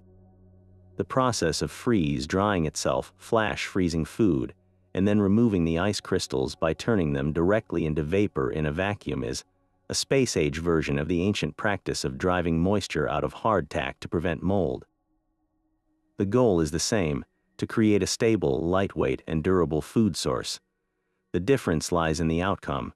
Where a sailor had to tap weevils out of his biscuit, an astronaut simply adds hot water to a pouch to enjoy a recognizable, if not gourmet, meal of macaroni and cheese or chicken teriyaki. The principle of redundancy, so vital to maritime survival, is also baked into the very architecture of space missions. Just as a wise sea captain would pack 20% more hardtack than the journey was expected to require, the ISS maintains a robust buffer of critical supplies. The station typically keeps a several-month reserve of food, water, and oxygen, a cushion against the modern equivalent of being becalmed, a launch failure or delay from Earth that interrupts the supply chain. This redundancy extends to critical systems. The station has multiple redundant modules for generating oxygen from water electrolysis, similar to how a ship might carry extra sails and rigging. The failure of a single component no longer has to mean catastrophe, because backup systems are in place. This layered safety net is a direct legacy of the hard lessons learned at sea, where a single spoiled cask of water or a snapped mast could doom an entire crew. The mindset is identical: hope for the best, but pack for the worst, because there are no convenience stores in the void. Perhaps the most profound parallel, however, lies in the recognition of the human factor. Captain Cook's insistence on sauerkraut and his encouragement of music and camaraderie were early, intuitive understandings of a truth that space agencies now study with scientific rigor. Morale is not a luxury, it is a mission-critical system. The psychological isolation of a long-duration space mission mirrors the seaman's melancholy of a multi-year voyage. To combat this, the ISS is packed with psychological support items that serve the same function as a sailor's sea chest or a ship's fiddle. Astronauts have limited bandwidth for personal items, a few kilograms of bonus mass, that are the modern equivalent of a lucky charm or a letter from home. They receive care packages from family, have access to email and video calls, the ultimate upgrade from a yearly letter, and can request their favorite foods as treats. The ability to look out the cupola module at the breathtaking view of Earth is their equivalent of a sailor fishing from the deck, a moment of profound connection and perspective that helps ward off the sense of confinement. The understanding that a crew's will to continue is as important as their air supply is a direct inheritance from the age of exploration, a testament to the timeless truth that no amount of technology can replace the resilience of the human spirit when facing the immense, empty unknown. And so, when we finally close the lid on that sea chest and look back across the centuries, we see that the question of how explorers packed was never really about simple logistics. It was a high-stakes science, a brutal form of logistical triage where every decision, from the largest cannon to the smallest nail, was a calculated bet on survival. The ship's hold was a physical manifestation of human ambition, a carefully balanced ecosystem of competing needs, the raw biological imperative for food and water, the strategic demands of commerce and conquest, and the soaring intellectual drive for pure knowledge. To pack for a voyage into the absolute unknown was to make a series of impossible choices, weighing the weight of a sack of flour against the value of a scientific instrument, the space for a trade good against the bulk of a spare sail. This story, written in supply manifests and cargo lists, is ultimately a profound narrative about human resilience. It's a testament to our ability to face down the terrifying emptiness of the ocean, and later the void of space, armed with little more than preparation, ingenuity, and an unshakable will to see what lies beyond the horizon. The successes, like Cook's triumph over scurvy through a multifaceted campaign of diet and discipline, showcase our capacity for learning and adaptation. The failures, like the lead-poisoned cans of the Franklin expedition or the water-starved Spanish galleons, are stark reminders of our fallibility, of how a single miscalculation can unravel even the most ambitious plans. Most importantly, unpacking these voyages forces us to expand our understanding of exploration itself. The true story isn't just contained within the European ship's hold. It is found in the encounter between that floating warehouse and the deep, ancient knowledge of the peoples who already knew the lands the explorers discovered. The age of exploration was not a one-way transfer of technology, but a complex, often tragic, collision of worlds. The success of an expedition frequently hinged on the explorer's willingness, or refusal, to learn from indigenous wisdom about how to find water, which plants were safe to eat, and how to navigate local seas. The contents of the ship, therefore, tell a dual story, one of incredible self-reliance and another of profound dependence. The legacy of these carefully packed ships is the world we live in today. Every global trade route, every scientific classification, every cultural exchange, and every colonial border was shaped by the objects that crossed the oceans in those wooden hulls. A handful of seeds introduced to a new continent could alter its agriculture forever. A disease unknowingly carried in the bloodstream of a sailor could decimate populations. A map drawn from a ship's journal would redefine the borders of nations. The simple act of packing a ship was the first step in creating our interconnected modern world, for better and for worse. It reminds us that history is not just made by great speeches and battles, but by the quiet, calculated decisions made in a harbor-side warehouse long before the first sail was raised, a continuous thread of human endeavor that stretches from the creaking decks of the Santa Maria to the silent, orbiting laboratory of the International Space Station, forever driven by the timeless desire to see what lies just over the edge of the map. So the next time you pack for a trip, even if it's just an overnight bag, I want you to take a moment to appreciate the incredible luxury of knowing you can always turn back, or stop at a store, or call for help. Now I want you to imagine a far greater challenge. Picture yourself standing on that dock, the ship waiting. You are about to embark on a 3-year voyage into the absolute unknown. You've packed all the essentials for survival, the hardtack, the salt meat, the navigational tools. But you are granted one small concession, a single luxury item to carry with you, something whose only purpose is to keep your spirit from breaking during the long, monotonous years at sea. What one object would you choose? Would it be a musical instrument to fill the silent nights, a single, cherished book you could read over and over, a supply of your favorite tea or coffee, or perhaps just an endless stack of paper and a pen to pour your thoughts onto? Let me know what you would pack in the comments below. I am genuinely fascinated to hear what you all come up with. Thank you so much for joining me on this deep dive into the holds of history's greatest ships. If you enjoyed unraveling this historical mystery, please subscribe to the channel for more journeys into the forgotten corners of the past. Because when you really stop to think about it, every great discovery in human history, every epic journey that changed our understanding of the world, began with that simple, yet truly monumental, act of packing a bag.